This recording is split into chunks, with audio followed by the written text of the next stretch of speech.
Alrighty, folks, welcome back to the Mushing Alaska's coverage of the 2025 Iditarod.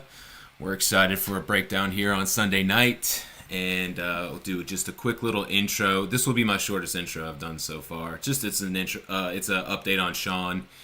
He is currently still in Eagle Island, and personally, I think he's killing it. He's a lot more comfortable doing this in year two. I was telling some of the gang that we're bringing on that I don't know if he just started it today or what, but he's essentially going live every 4 hours minimally.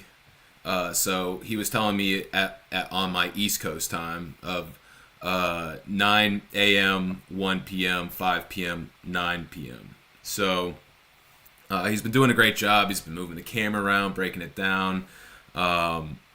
And he's having a good time. So just proud of Sean. Obviously, I wish he was on with us now, but it's good to see him killing the game, and hopefully he'll take over for the Insider someday down the road or something like that.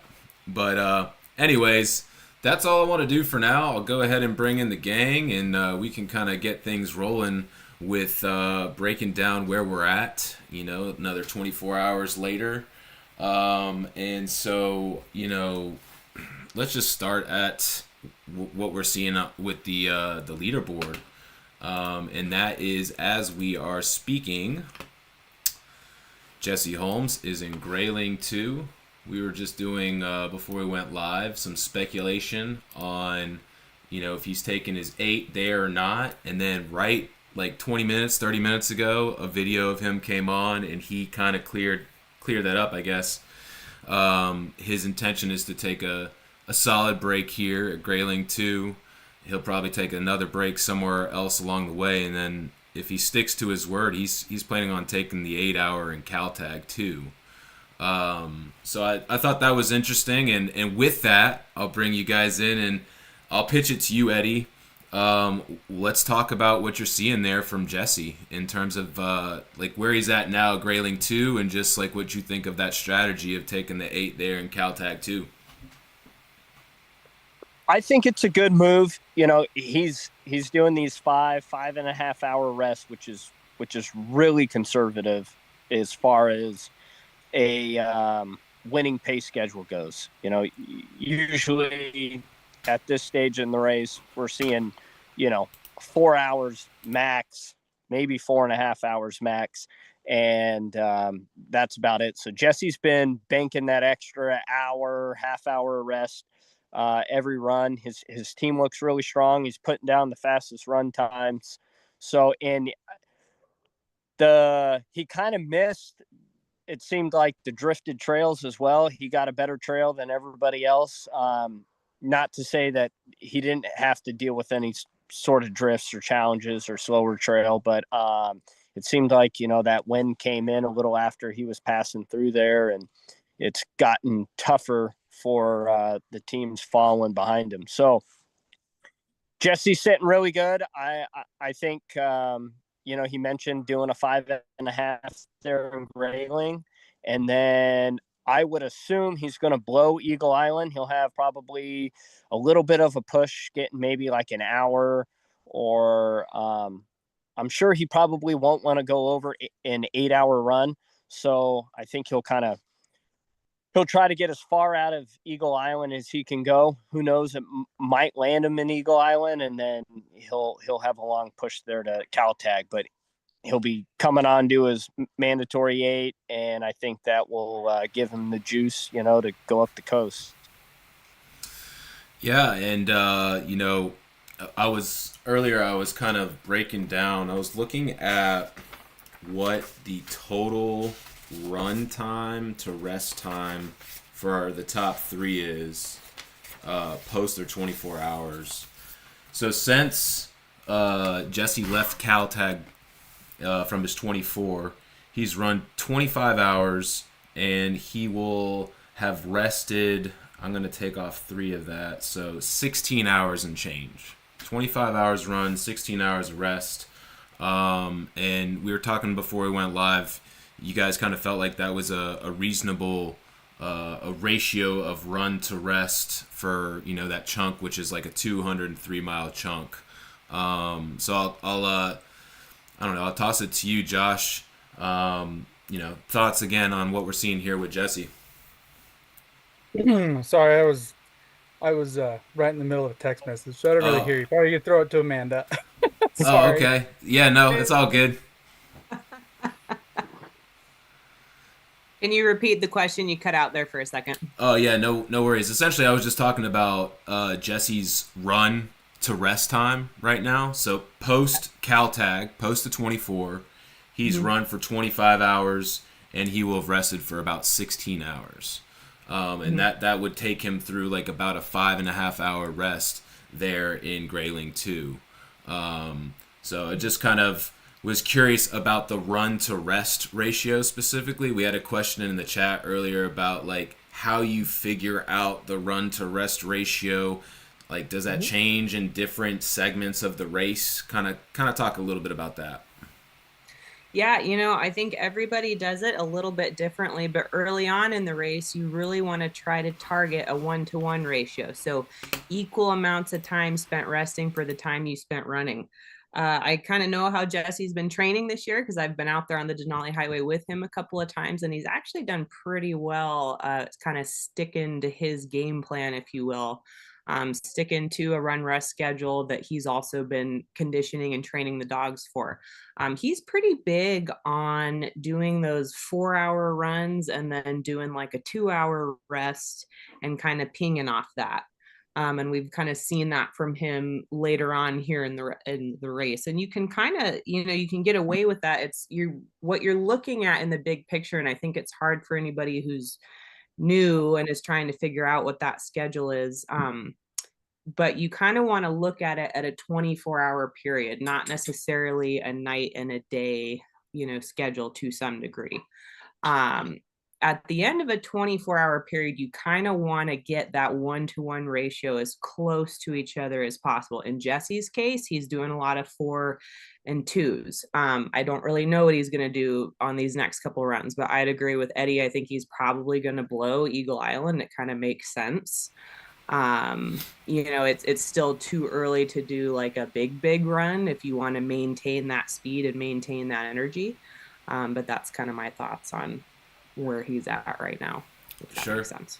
Yeah, and just I guess in general, like unrelated to specifically Jesse, Josh, if you want to chime in here, just kind of curious the process of what goes into as the race is developing. Like you had your original plan. Some people plan the whole race. Some people maybe plan to a certain segment.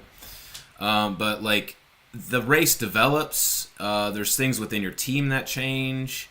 Obviously, like there's various factors. So like, can you just talk a little bit about how the run rest, how you like adapt throughout a race?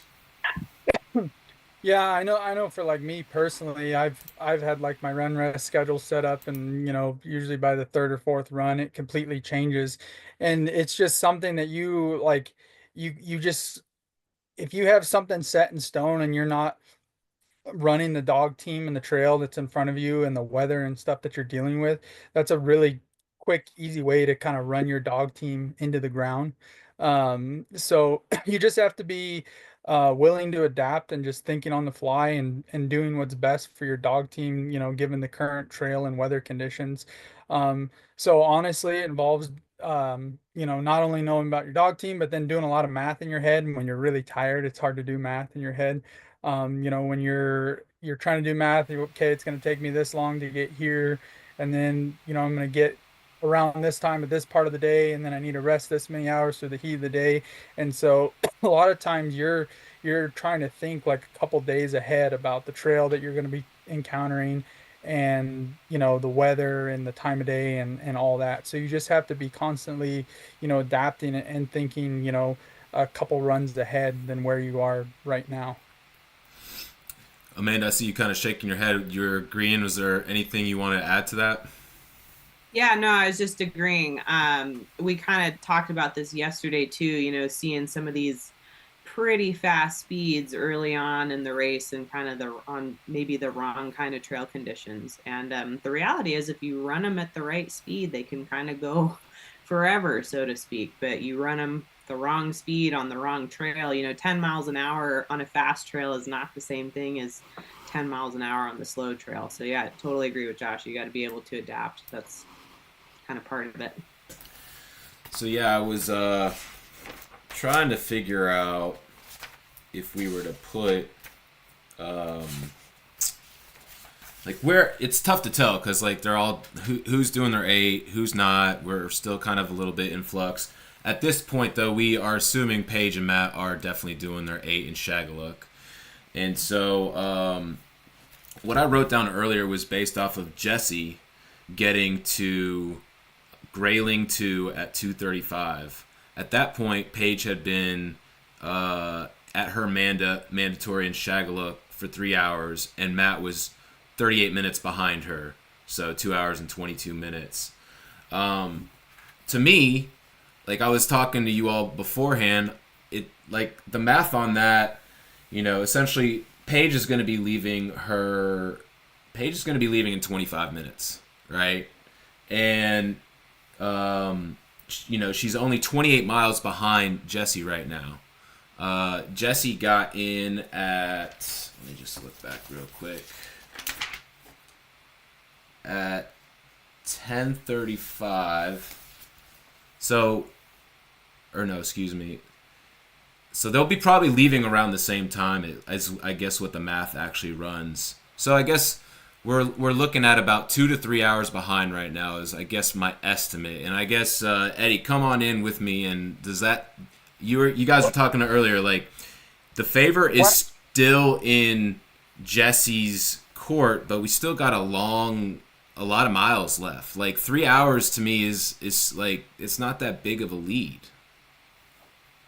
Tell me what their time difference was coming into Shagaluk. Shagaluk? Between Jesse and Paige. That'll give us a better idea that'll give me a better idea of really what this time differential will be. Jesse got there at 10:34 and Paige got there at 11:35. So an hour apart. And I think that's what we'll basically be looking at, depending on if she continues to do this kind of 5-hour runs, 5 hours off. But I think she's going to have to do a little bit more than that, and she's going to have to break it up into 2 runs, or else she's going to be forced into doing 3. She'll be forced into doing 3 camps if she doesn't kind of push towards that 5-hour barrier. She's been really conservative with that, and that's why her team looks the way they do. They look awesome. She's got some of the fastest run times. So, but she's going to have to push beyond that barrier if she doesn't want Jesse to pull away and kind of stick within that 1 hour gap, which is not a lot of time. Not a lot of time at all. So she is, to Caltag, she's like 150, right? Shagaluk to Caltag is 150. So that's going to end up being 3 runs, right? Well, she could break it up into like 275s. She might have to do some back-to-back kind of 8.5 hour runs, depending on how that trail is. I'll be interested to see what happens there. I feel like Paige, but I don't doing 2 long runs like that would. I don't think she'll do that. I think she'll probably come off with a 6-hour run and take another 5, and probably go down the trail, probably land in Eagle Island. I would assume she's going to break it up into 3 runs and have more of a conservative approach. And, I see her running the coast, in a, I don't see her going Caltag to Unacleat, but I could see her going to like Shirosky and blowing Unacleat and landing in Shack, kind of run it how Pete does. Dallas does a similar thing. Instead of having like a 10-hour run from Caltag to Unacleat, you go 7 hours out of Caltag, and then you can blow Unacleat and land in Shack, and then you can go from there past Koyuk or just to Koyuk, and then if it's in the cards, you can go straight to White Mountain. Bam! Just boom, boom, boom. Just like it's that easy, right? No, I'm kidding. It's that easy, but it breaks it up more into 7-hour runs. You end up doing it in one less camp than the kind of traditional way of going to Old Woman. And so that's a minimum of 3-4 hours that slingshots you. So Yeah, I can see her doing that and making up time there, Yeah. Yesterday I feel like, Amanda, we were kind of talking a lot about how this section of the race is, some people are trying to conserve so that they have gas in the tank. And so just wondering if Paige is still close enough to where she could run it somewhat conservative, have that gas in the tank when she gets back to Caltag 2. So yeah, I don't know. Just hearing what Eddie's thrown out there in terms of ways to break it down. Any more thoughts on just like what's going on with Paige? Yeah, no, I mean, I agree with Eddie. I think just knowing Paige, the little bit I've got to know Paige over the last couple of years, I could see her, and as a competitor, I would probably, gun to my head, lean towards her breaking that run up into 3 different deals. I don't think she's going to make, any kind of big push before Caltag 2. That would make sense to me, frankly. I know I personally probably wouldn't do that either. So, and I think a lot of that is going to truly also depend on that route going back up the river, what that trail is going to look like now that everybody's come down and everybody's going back up.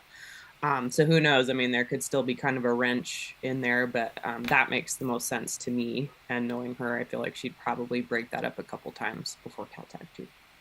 Yeah, and I'm glad that you said that. Kind of just it'll be interesting what things are doing for those coming back up. Listening to my brother on the live stream, he was talking about the temperatures dropped a little bit, the snow has been falling there at Eagle Island, and the wind is blowing. And he was saying for anyone coming back up, it's going to be straight in their face.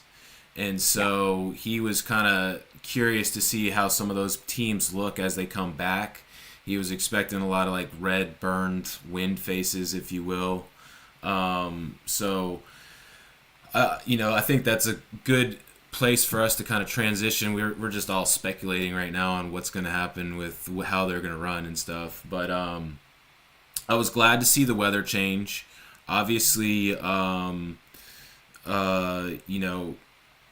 lack of snow throughout, I'm sure that seeing snow as a musher and for the dogs, that had to be slightly significant. You want to chime in on that, Josh? Yeah, I mean, it'll be nice to kind of pad the trail, but if it's blowing real hard and it's as trenched as they say it is, it's going to completely blow the trail in. And it's very unlikely that will set up. So if there's been no snow machines or anything going over it, it'll give some padding for the dogs, but it's going to be a slog going back. Okay. So you're expecting to see maybe some slower MPHs and run times as they go back north. Yep. Okay. Yep. Well, and was it Riley? Somebody came into Grayling or Anvik and was already talking about blown in conditions. So, I mean, that's already happening, as they're going down. So, I mean, anything can happen going back up for sure.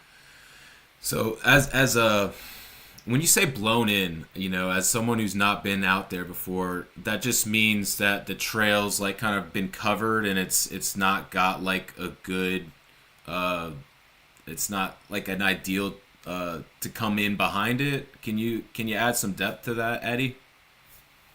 Yeah. So, if let's say there's snow and you send snow machines to break the trail, you're going to have a little bit of a trench there, and depending on how much snow there's, kind of depends on how deep the trench will be. So you have this kind of swath that goes down the river.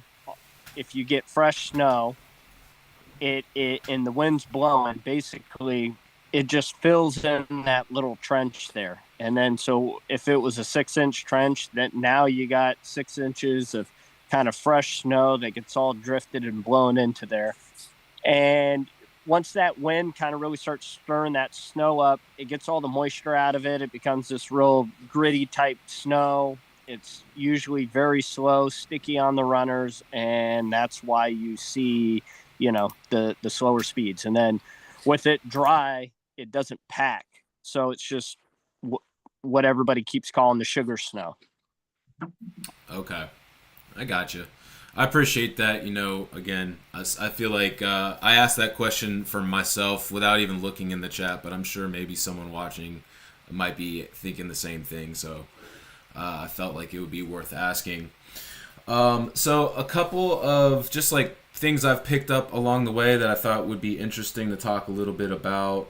It was nice to see some of like the second back half of the pack get some interviews, and Connor McMahon there in Caltag seemed to be in good spirits after his 24-hour. It was just refreshing, I think he got a question about what are you excited about in the remainder of the trail, and he was just like, man, I'm just so excited. My dogs are doing well, they're eating good, they're looking good.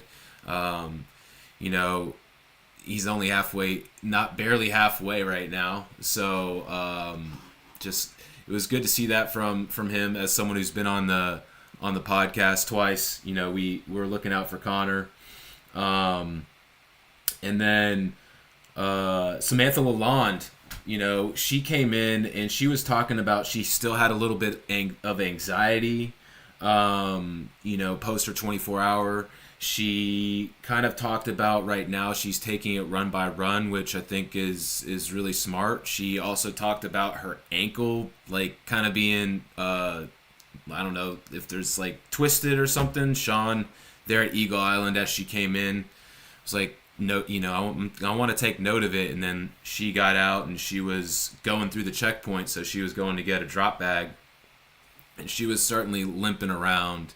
But Sean made the comment that it wasn't going to stop her. And so, I love seeing that grit in her. And it was funny, earlier today on the socials, her boyfriend made a funny post, and, he was talking about how badass the women are and how badass Samantha is. And, not like, I'm just on top of all of that and everything she's going through, it's also like it's that time of the month. Like he put that out there, so I guess we're talking about it now. I don't know. It feels weird for me to be bringing it up, but the fact of life. It's part of life. It doesn't have to be weird. It's just it is what it is. And so earlier before we press record, you were just like, oh yay, part of the club too, or whatever. Hey, it was my time of the month on Iditarod and the Quest 550. So, you deal with it. And that's the funny thing is we kind of, well, it's true. I think they kind of polarize issues between men and women. At the end of the day, it's just about driving your dog team. It's, we're all going to deal with different challenges. For us, that's something that we got to deal with. And it's just part of it. Well, and like the other funny part of that post was, referring to, without saying any names, was referring to where men with toothaches withdraw. So, just shout out to the ladies. And, I think it would also be a good time. We had a question in the chat earlier, I guess from yesterday, maybe worth a little clarity. So Eddie was talking about a story where he was so sick that he felt the only way he could kind of continue on the sled, right, and progress forward was to have his pants down. And he was, both ends. Was it both ends? Was it one end? Can you kind of just clear it up? I'm sorry. I'm only asking because someone wanted some clarity, Eddie. Yeah, it was a stomach bug to say the least. And I didn't have extra long underwear or bibs or anything. So I wasn't about to make a mess because I had a couple of close calls, taking all my stuff back off while going down the trail. And so I figured it would just be best to, do it naked from the waist down. And I was like, well, hopefully I don't come across anybody. Well, anyways, without getting lost in that rabbit hole, I just wanted to clear that up. It's something that I've continued to kind of just say, like, mushers are built differently. You guys do stuff that normal people wouldn't, and you don't, whether it's that time of the month or an ankle or whatever, like, you're all built different. So, and everyone handles every situation differently, but it's just, I feel like every year we hear these various stories of so-and-so sick and they're persevering and all of that. So, and the response back to that story, by the way, Eddie, was legend. So, there's your thanks for clearing it up there, buddy. Right. Another thing that I picked up on was, and I don't, it's getting a little blurry because I know we've been on so much talking about this, but Paige hauling dogs, is that a topic that we've discussed? Because she brought it up in her interview in Grayling, and I felt like that was a little bit of news to me. So let me pitch that to you, Josh. Is that something she normally does? Has she been doing this whole race and I haven't realized it? Sorry, you broke up. Could you say that again? Just talking about Paige hauling dogs. Oh, I haven't seen. I know she was hauling at the beginning, and I've seen her haul dogs a couple times, but I've seen her come in and out of checkpoints with no dogs in the trailer, and a couple videos going down the river, and there was actually one video where her door was wide open. Um, Yeah. so I don't think she's been hauling dogs like religiously through the race. But she's definitely been doing. I know Jesse has been hauling dogs religiously. I mean, he's talked about he's been hauling one particular leader for like 3 days, and kind of saving them as a secret weapon. Yeah. Polar, Go. and it looks like he had him back up front in the last video that I saw. So he finally broke out the guns, the big guns. Yeah, and one thing that we kind of talked a little bit about it yesterday, but I said it wrong.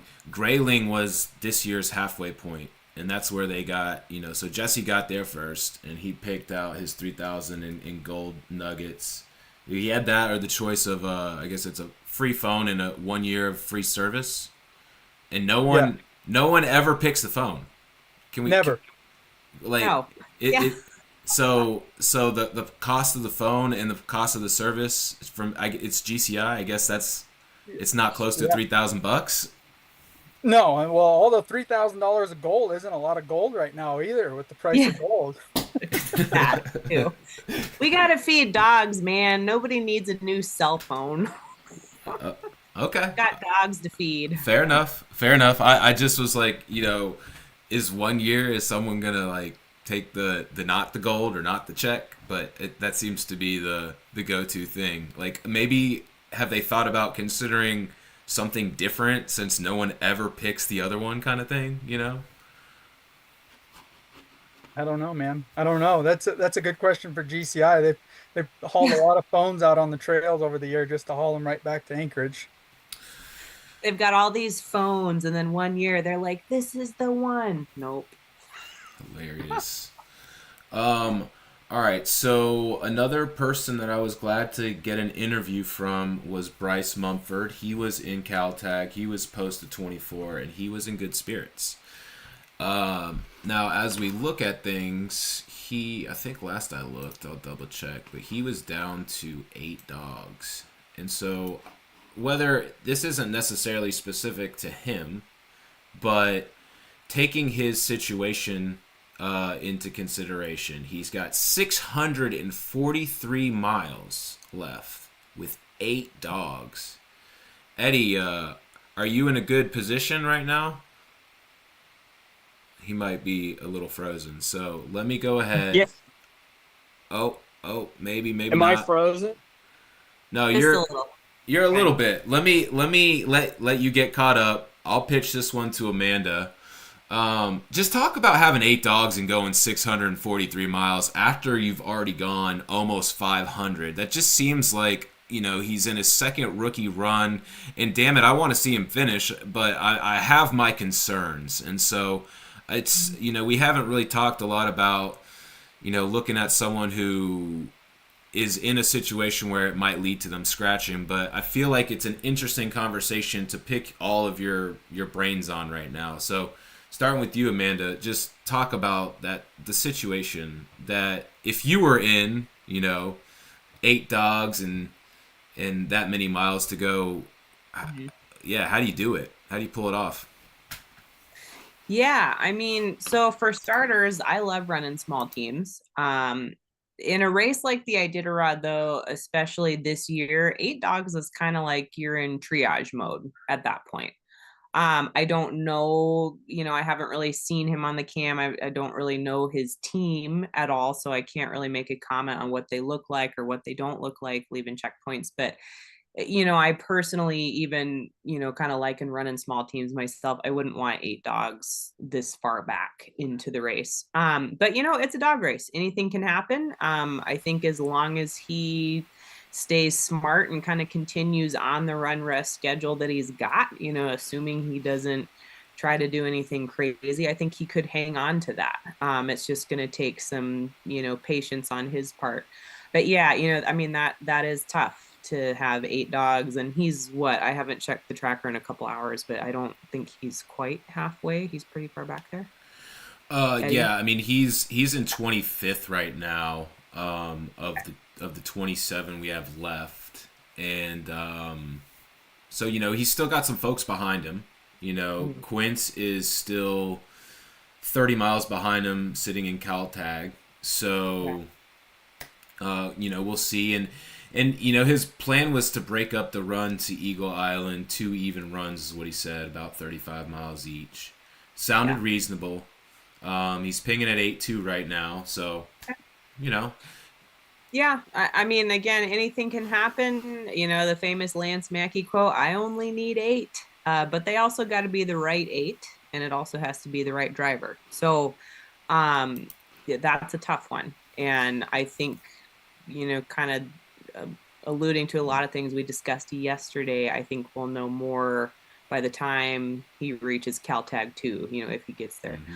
To me, kind of given the trail conditions that they've got, if he can hang on to that, come back to Caltag 2, give him a nice, big break or something, assuming he doesn't fall too far behind,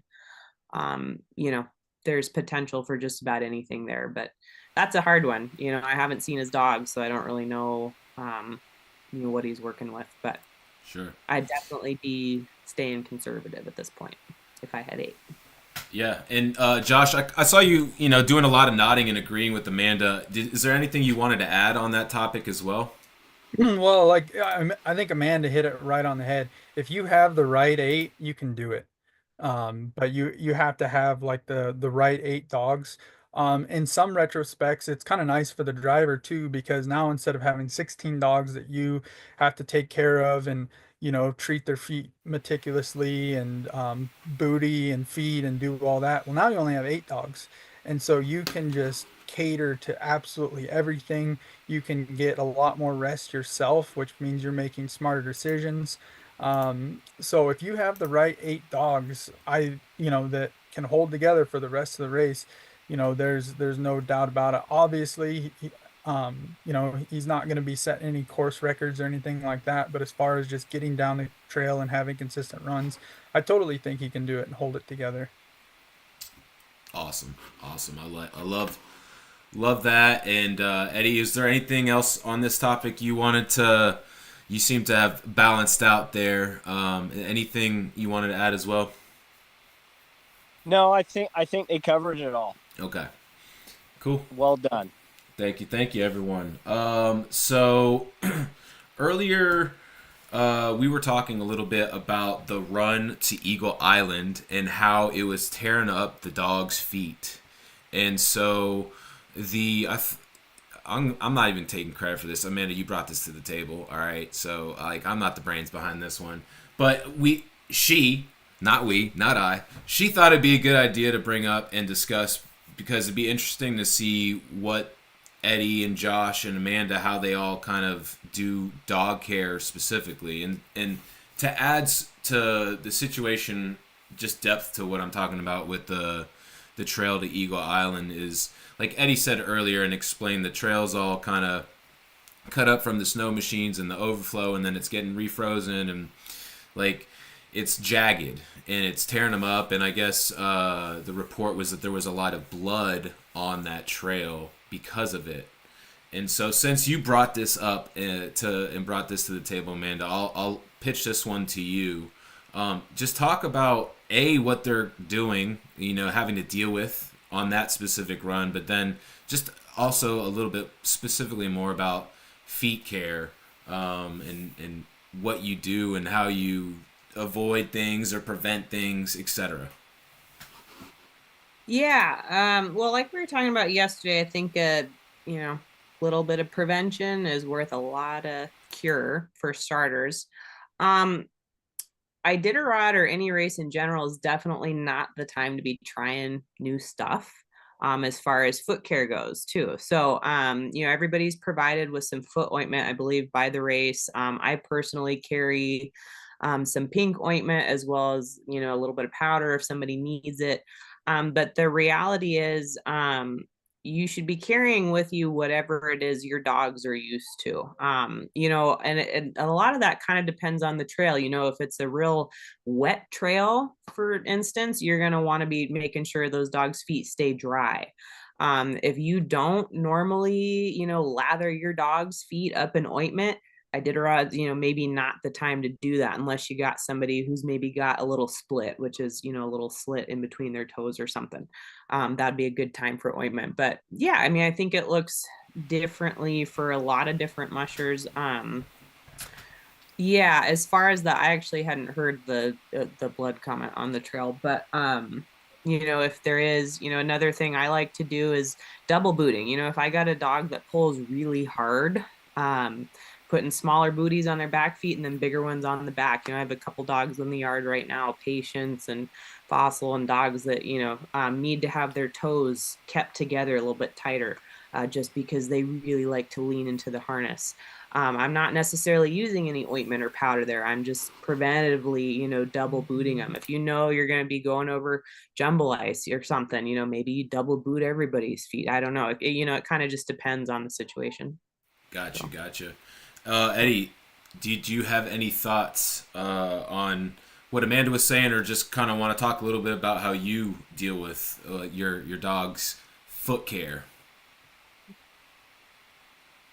Yeah. Paw care? Did I say that wrong? Foot care versus paw care? I'm sorry. I guess I'm the noob over here. I gotta ask. It's no, foot care is good. Foot care's foot care's okay. Okay. Thank you, Josh. Appreciate that. Go ahead, Eddie. Yeah, I think preventative maintenance is kind of like your first line. So if you got a real icy, jagged trail, then double booting is a nice way to go, because a rough trail, those dogs will wear through those booties and then their pads are exposed, and then that's where you could get those little nicks or dings or ice balls, which will cause splits. If I have a split, then I want to use a zinc oxide ointment. That's going to help dry those splits out and start the healing process. And of course, there's a few other different oils in there to help that out. It's also a triple antibiotic. If I have some sort of like feet swelling, then I'll use something more like emu oil to really help with the inflammation and to get the swelling down. Also, you want to keep, I find it, if you have like a pad wound, you want to kind of keep those a little more moist if it's directly on the pad, because once they start drying out, then they crack even more, and they can be really more tender-footed. So I'll use an ointment or an oil specifically for that to keep that more moist and keep it from getting infected. So there's different different lines of defense for different situations, I guess. But that's kind of the basics there. Awesome. I appreciate you all breaking that down, Josh. Anything to add to that? I saw you shaking your head. I know that they probably were pretty comprehensive, but just want to give you all a chance to kind of offer your perspective on this topic. Yeah, no, I mean they pretty much hit all the high points. I know, like for myself and other mushers, we put baby powder in all of our booties before the run or before the race, before we send our booties out. It helps keep the dog's feet dry. And if you do have like a little pad injury or a cut or a toenail injury or something like that, you can also put like a felt booty on them and then a regular booty, and just that felt just gives like a little bit more padding and cushion. So because the booties are just like pretty, they're pretty thin material. They don't have a lot of padding, but if you put like a felt booty, like almost like a felt blanket, then it just gives them a little bit more padding and comfort on their foot. Nice. All right. Moleskin and super glue, great thing to have in your vet kit. That as well. Good old super moleskin. glue. Interesting. Nice. For emergency situations only, but yeah. Sure. So I've got a couple questions that kind of are like random and don't necessarily flow together, but they're from the chat and just want to, they're asking, so I'm sure the other people are curious too. But someone was talking about, they were listening to the live feed earlier. It sounded like there were some dogs fighting, and in a situation like that, how do you deal with that? Can you get assistance if it's like a serious fight? Is it just up to the mushers? If the mushers are sleeping, what happens? So let me toss that one to you, Amanda. Yeah, I don't know whose team was fighting, but at this point in the race, it'd probably be someone maybe towards the back. Does that sound right? Dogs probably getting a little more rest, not doing quite as a competitive pace. And, the reality is fights are rare, but they do happen. And that is something that officials or something, if the musher's not present, right? The dog's well-being is the most important thing. So if something's going on, maybe the team's camped and the musher's inside a building or something. Yes, you are allowed to, help diffuse that situation. Just like people and coworkers, some dogs get along better with others than some. Right. And so a big part of, if you're not doing a real competitive schedule and you're maybe taking a little more, rest or whatever, and you have dogs that are kind of raring to go, it might be worth maybe not having dogs who and might get a little funny with each other, put them at different parts of the team. But squabbles can happen over all sorts of things. Somebody's food gets too close to somebody else's dish and someone tries to take it, and then you got a problem. But it is pretty rare. And it just happens from time to time. Sure. Yeah, Eddie, I kind of saw you smiling over there. Was there something you wanted to add to that, or just kind of agreeing? Yeah, just agreeing. Dogs are real similar to people. Like Amanda said, they'll squabble over food, or if the female's in heat, it gets the boys a little rowdy. It could get, get them a little spunky. It's just, there's a lot of different situations. So, and especially like Amanda said, usually those back of the pack teams, they start to get a little more amped up. They're getting plenty of rest, and they're feeling good. And so sometimes you'll have those little situations, but it's rare. And yeah, it's all kind of any means necessary, all hands on deck type of thing. It's Okay. just like if a dog team is lost, if a musher loses their sled, anytime it involves dog safety, it's kind of all hands on deck, any means necessary to secure the team. Okay. All right. Yeah, I was curious. The person who asked didn't ask about the sleeping situation, but that, as I was just thinking of it, you're finally, maybe you're doing an 8-hour Mando, and you're off sleeping, and a fight breaks out within your team and another, it'd be nice to not have to be woken up to then have to also go break up that fight. So, I appreciate you clarifying that, and just it sounds like obviously the mushers, if they're there, they're going to probably try to stop it or break it up. But if they're not, there are other people that are allowed to step in, kind of thing. And they will come wake you up. Oh, okay. So okay. So either way, you get woken up. Yep. Yeah, because the musher needs to be thorough through their team, especially after a little squabble like that. Okay. There could easily be some sort of little puncture or something. So the musher's responsible for checking over their team, being thorough, making sure everybody's good, and then getting vet assistance if needed. Sure. Okay. So I'll move on to another question. Again, like not necessarily flowing in terms of jumping around in topics, but this was a question about the runners. And we haven't really talked about this topic at all. This was specific about can you wax the runners, but just seeing this made me curious about just kind of going a little bit. We don't have to like go too far down the rabbit hole because I know it's one that we can get lost on.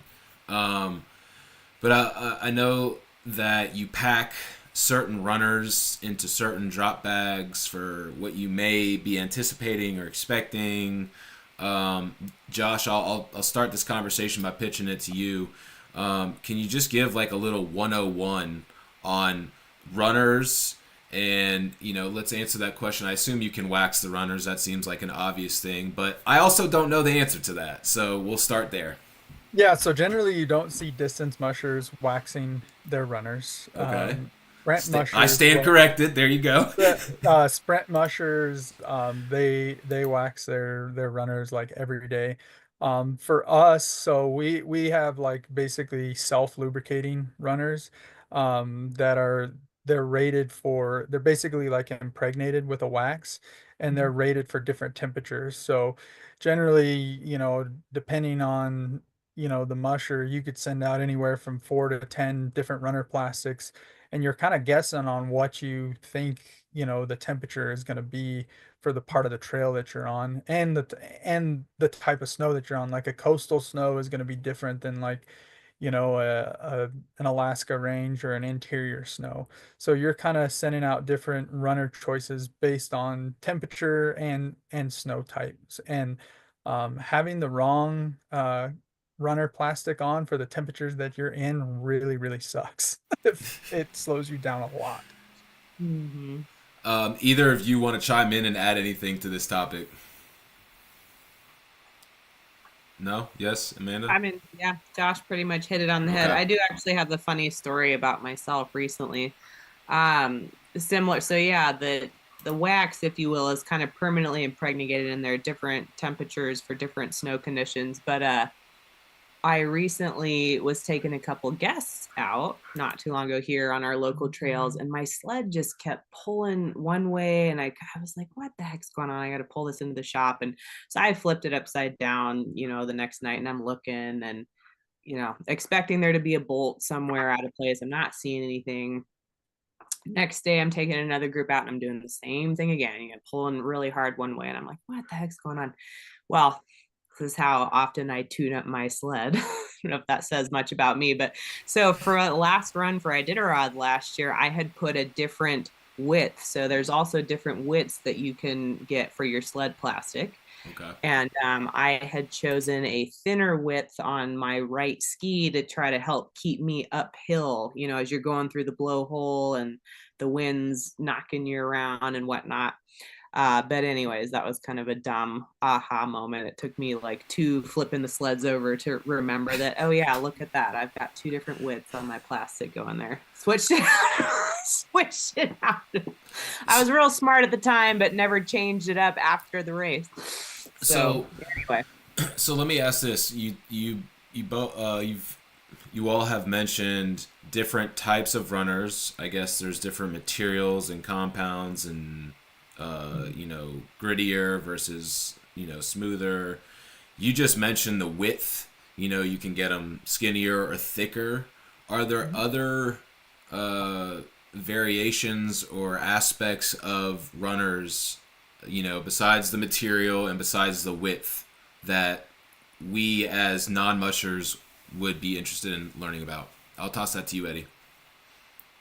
Is that those are the two main No. things, the material and the Yep. width, essentially?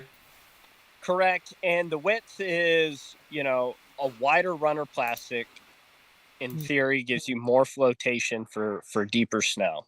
So if you have a soft trail, deeper snow, that wider plastic will help give you some more flotation and hopefully a little more speed and easier traveling through the deep stuff. There's the thinner width plastic, more for your standard trail or hard pack trail. And of course, you know, the less surface you have on the ground is, less drag. So that's kind of the theory behind all that. Yeah. Okay. All right. Well, I appreciate y'all answering these questions. Another one, we were talking about phones earlier, and I know the rules have changed over the years. What are there any restrictions within the phone rule? Like what are the rules? Are there they can pretty much use whatever they want whenever they want? Is that the I see you shaking your head. I'll just toss this to you, Josh.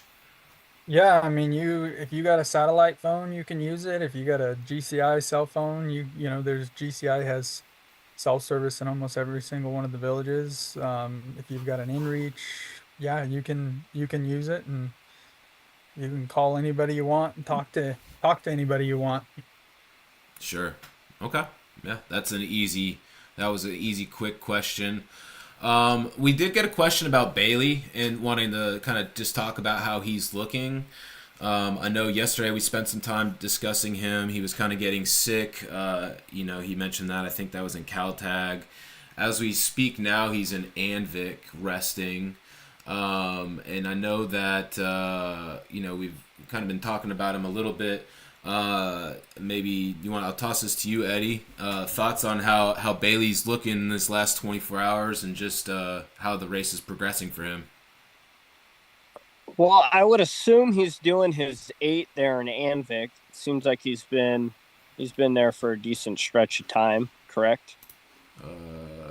We are checking right now. Bailey arrived at 1:20. So that would check out.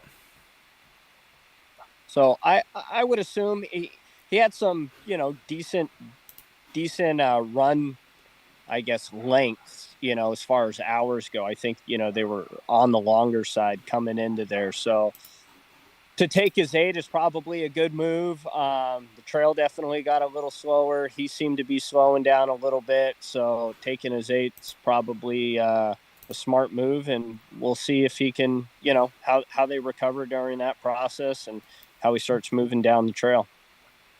Awesome. And another one. So we got a question about Jesse Holmes. Robert, if you're still on, we did a lot of talking about him to lead off this. So just circle back around that. I don't want to make us go through that twice. Let's see. Okay, this was a good one. I like this. So I'll just pitch this to you, Amanda. We'll start here. This is a random question. What percentage of success is due to musher skill versus dog team skill? An example, can a rookie musher with an A team beat Dallas CV with a B team?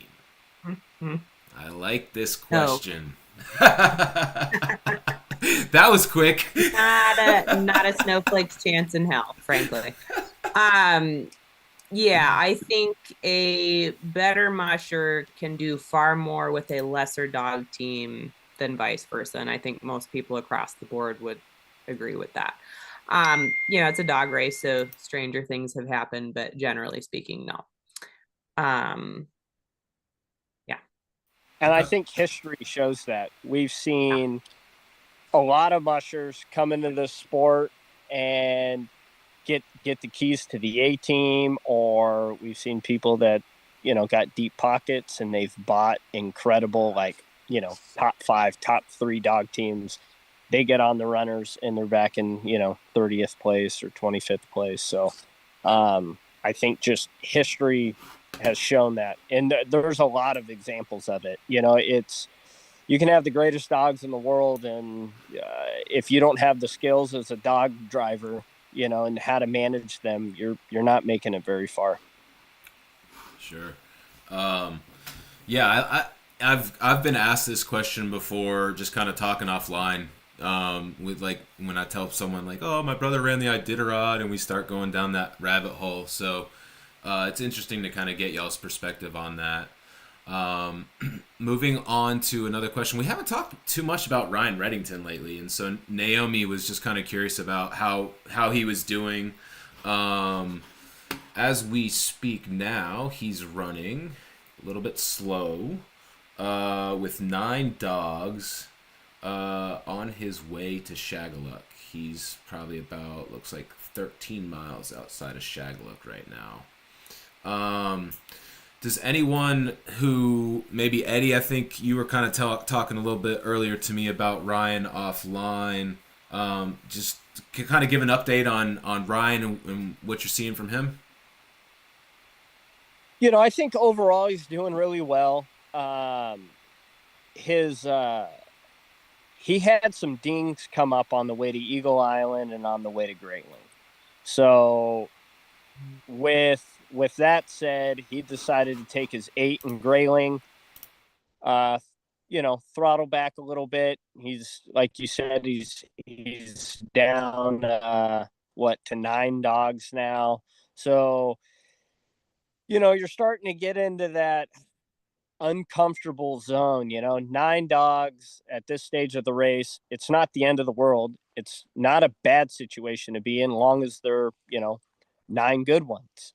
Ryan has the skills as a dog man, to get 9 dogs, all the way to Nome, or 7 dogs, if he's got to drop a few or what have you. So, Ryan has the skills to do it. But I just think he's dealing with some lumps and bruises, and he's just trying to keep his team together and, still race a competitive schedule. And I think he's balancing it well. Okay. And either of you, Josh or Amanda, anything to add about anything on Ryan, just in general? Yeah, the last video I looked, team was looking pretty strong. You could see a couple of the dings, but also keep in mind, Ryan and a lot of those guys are people that have trained down south where there's no snow this year. And, so they're all dealing with those effects of, being exposed to different conditions and whatnot. Some of those other guys, Jesse, Page, and the teams towards the front, they've been able to train and kind of all terrain, off trail, whatnot, because we have snow up here. And I think for this year in particular, it's playing a toll on a lot of teams that normally train down south, and they just don't, they've got dirt and ice to work with. So that does come into play later on when your dogs are utilizing different muscles that they haven't used all year. And that just goes back to the importance of, and it's time and money. People always ask about, well, why are there so, few teams signed up for the Iditarod? Well, it's freaking expensive, and when you don't have snow and you got to truck up to go train someplace on the Denali Highway, all the gas mileage, food and equipment to go up there, wherever it is you need to go to find snow. That all adds up after a while. And so kudos to a lot of those mushers that are, hanging in there and managing their team the best they can in this year's race. So nice. Awesome. Let's see. We had a question about Siberians this year. I was trying to think. I don't think there are any Siberians in the race, but then it made me think, Mike Parker's dogs are all white. But they're just Alaskan Huskies. Okay, that's what I was gonna say is, like, I don't think that they're Siberian. I just know that they're all white. So, so to y'all's knowledge, there are no Siberians in this race. Is that right? Not this year. Okay. All right. Well, that's an easy one. And we're just getting ready to wrap up here. But this is actually one that we were talking about this earlier. We were exchanging a text that apparently maybe there was a bear on the trail. And we actually just got a question about that. What happens if you see a bear on the trail? And I would assume that it's similar to, like, kind of the Dallas situation last year with the moose. if you're in a life or death situation, then you got to do what you got to do. But if you're not, then you leave it alone, kind of thing. So let me go ahead and pitch this to you, Josh. Yeah, so I mean, ideally, like you don't, it just runs off and you don't have to deal with it, right? Um, but it, if it starts bugging you, which the likelihood of a bear, well, I guess first of all, the likelihood of a bear being on the trail in the middle of winter is highly unlikely to begin with. But it's going to be the same thing as a moose, where if you have to dispatch an animal on the trail, like you're going to have to gut it, and everyone behind you has to stop and help you, and they can't proceed. So like the last thing that you want to do is have to shoot a bear or a moose or anything. You just hope that they run away and you just keep on running down the trail. Okay. Um, so I guess, if you're coming around a bend in the river on the Yukon and you see a bear, are you just gonna are you stopping your team and kind of waiting for it to go by? Or are you just you're ignoring it? As long as it's not close enough to where you feel a threat, you're just kind of just do your thing and ignore it? Is that what the move is? Yep, yep. Just do your thing, ignore it, because stopping is like the worst thing you can do. Just get by it and just keep on moving. Unless it's like in the trail. But just get by it, keep moving, and then just forget about it. Okay. Cool. But most things don't want to interact with the dog team. They smell and they see you coming from a mile away and think, what the heck is that? Okay. Yeah, I've only ever run into a bear one time, and it was during fall training, and I kind of just saw his butt as he disappeared off into the trail. And moose are the more I'd be more concerned, frankly, running into a moose than I would a bear with a dog team. That is an animal that, yeah, if you see that in the trail 50 yards ahead or whatever, you need to stop your team, wait for them to get out of the trail, and then continue on. That's something you wouldn't want to play chicken with. Awesome. Okay. Good stuff. Okay. We haven't talked about the Gabe Dunham scratch, y'all. Which is an interesting scratch. I was listening to Sean earlier, and he was talking about it on one of his broadcasts. For I guess some of y'all are joining as we've been already chatting. Sean, if you're doing the Iditarod Insider, he's doing lives every 4 hours essentially.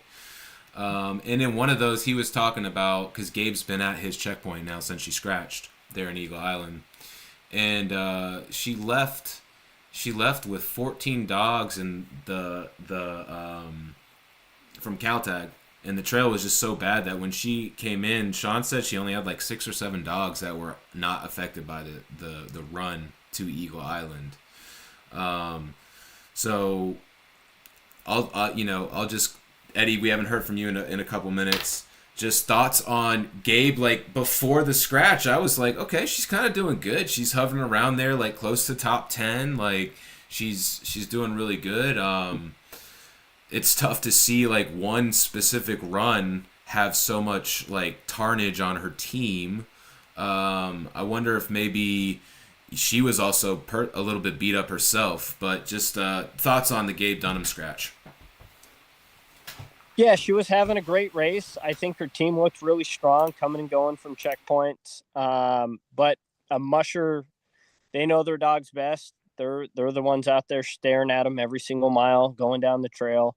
And there could have been a lot of really kind of unseen minor injuries. And then you get on a rough trail like that, and they're trying to travel at maybe higher speeds than that trail should really be, traveled at. And, it's going to intensify and really starts to show those injuries. So, hard to speculate on what happened, but, she's making the best call for herself and her dog team. And, it's an unfortunate event when anytime someone's race comes to an end. Sure. Well, I appreciate you adding some depth to her scratch, and I will just say there are. All right, I want to wrap things up because I know it's been over an hour, and you guys, I appreciate you all coming on and giving us your time. I know the fans appreciate it as well. This is an episode that has had a lot of questions, so I'm just trying to like get the answers and take advantage of it. That's kind of the vibe that I'm trying to create. Like, come hang out with us while we're just chatting, and if you got a question, ask it. One thing I haven't really asked y'all to do is to give some predictions, and it's coming from the chat too, right? So, obviously, you know, we still have a lot of miles in front of us, 500 miles, right? So I'm not gonna like put you on the spot and talk about, you know, pick the winner now. But you know, I feel like there are shifts that we see every 12 to 24 hours. So, you know, and it feels like right now that Jesse, Page, and Matt are kind of like in a tier where they're like the closest, and then like it feels like the rest are a little bit behind that. But do you guys have like any predictions? Like Mitch, I know he has 11 dogs. He's sitting there in Shagalook. He's just gonna kind of keep slowly chipping away. Like, is there anything exciting? Any predictions that you guys want to throw out there of what you think is coming, just in the next like 12 to 24 hours, kind of thing? Let me throw this. I'm sorry to put you on the spot. Let me throw this out to you, Josh. You know, one person that we have not talked a lot about here the last couple of days is Nick. And he's kind of just slowly worked his way up. He's sitting in fifth. I mean, I know he hasn't taken his 8, but he's still got 14 dogs, and he hasn't made like a Nick Pettit like crazy kind of move yet. You know, I could see him make a move once he gets back to Caltag and to try and crack that top 3. You know, I mean, if he keeps his team together for the run back, you know, he might be able to do it. Okay, I like that. I like that. Eddie, anything that you're thinking about your way? I think, yeah, Nick, he's a gambler, you know, and he's always a wild card. So I don't think it's out of the question. Um, Jesse is sitting in a comfortable spot, you know. Now he's in the driver's seat. He's got a strong team. He's in a good position. So it's his lead to hold, and we'll see if he can handle the pressure and keep his team together and continue to have a good race. Matt Hall, he seems to be willing to do some longer runs there on the coast, and maybe what Paige would be willing to do. I think Paige will always err on the side of caution. You know, she's always a pretty conservative dog driver. Dog care is always a main focus for her. So I think it always keeps her maybe a little more gun shy. But it'll be interesting to see what kind of moves she makes, because she's obviously out there trying to win this thing and have a top finish. So it'll be interesting. And Amanda, I gotta get a little something from you as well. Any thoughts what we're gonna see of these next 12 to 24 hours? Yeah, I mean, those are pretty much what those guys said. Those are my thoughts as well. I don't think we're really going to have a good idea to be even making assumptions until that pass through Caltag too. I mean, that's really where the race is going to start. But I do agree with Eddie. I think Jesse does have a comfortable lead. He's got a darn good dog team. I think something would have to go really wrong for him at this point to, you know, concede that lead. And yeah, you know, Paige does have a history of being really conservative, but I think if push came to shove, I think I don't know that I'd see a real big move from her in the near future. She is very in tune with her dog team.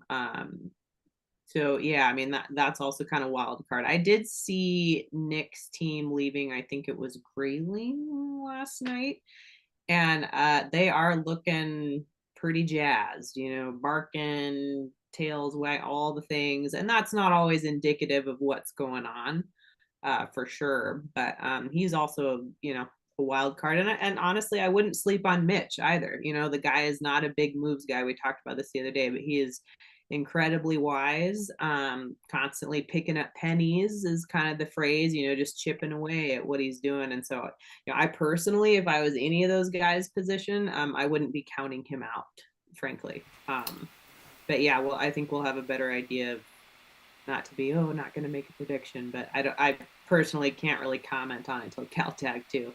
Okay, that's fair.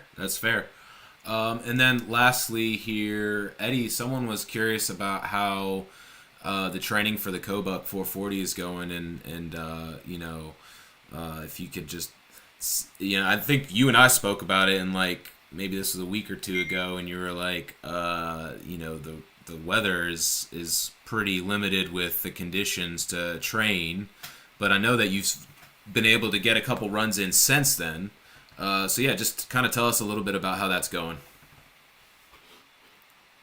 It's not ideal. I'm having to truck dogs every run, whether, I want to go to Caswell or Montana Creek or even further north. I'm having to travel. There are no trails here at home. It's just straight up ice, conditions that would not be favorable to train on just due to the risk of injuries. So, it's been 50 plus degrees during the day, between 40 and 54 degrees for about the past week. So trails are deteriorating. They're going quick. I'm trying to figure out whether, I can keep these guys moving. I have a couple of more camping trips planned, Denali and probably Nenana, to just get some kind of longer camping trips and runs, but I still have to do maintenance runs in between. So I'm just trying to see if it's still going to be, I guess, practical to go to the Kobuck. Yeah, that's kind of what you and I were talking about offline when we were talking about a week or so ago. So yeah, well, listen, to the guests, Amanda, Eddie, and Josh, I appreciate you as always. It was nice to get a round 2 under our belts. And to those of you who tuned in, we really appreciate it. This was, numbers-wise, been the best one thus far. And, you guys had tons of questions. Keep those coming. We appreciate it. That's the whole point of this. If you guys are thinking something, even if it's stupid, like, I'll ask it, I'll throw myself under the bus and be the one that looks like an idiot for asking it. But yeah, thank you all for tuning in, and just pay attention to our socials. I imagine we'd be back tomorrow, but we'll just we'll keep things loose for now. But until next time, y'all take care. Thanks.